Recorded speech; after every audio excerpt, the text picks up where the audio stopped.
Hello, I'm standing here today with Dr. Stephanie Gripne, who's the founder of the Impact Finance Center. I have a question for you, Stephanie.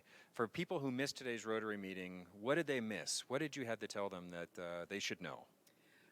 What they missed today is we talked about impact investing, and we talked about whether you're an individual or an organization, how we can give you a better financial return and positive impact with all of your money.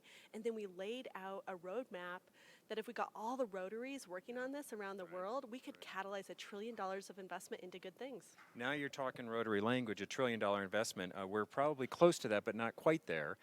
Second question, you mentioned something about a negative 100% return. Can you explain that, and are there alternatives to that?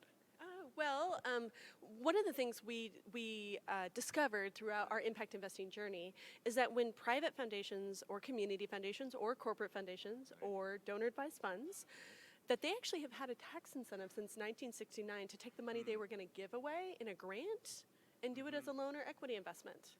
And what most people don't realize is that the return on a grant to a foundation or donor-advised fund is a negative 100% financial return investment. You don't get any of that back. You don't. It's gone. And what we like to say is, when we're speaking to especially donors, and I say, would you invest in this startup that has really high impact? And they're like, we're not investors, we're donors. And I said, well, if this really high impact startup was a nonprofit, would you donate? And they say yes. And what if you could get back half your money and do it all over again? Absolutely. And I said, let's talk about that. Why do we give nonprofits our highest risk capital, and then we tell them they have to be cash on cash, they can't take risks, they can't fail, they can't leverage? And then I say, those people in the startup world, they don't even have to make the world a better place. And 85% of the time, they're going to give you a nonprofit grant return of negative 100% financial return.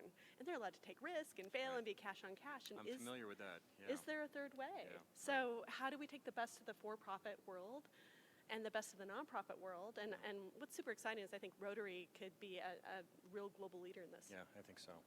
Stephanie, thank you very much for being here today. I loved it. It was great. Come visit us at Rotary for more conversations. Thank you. Thank you.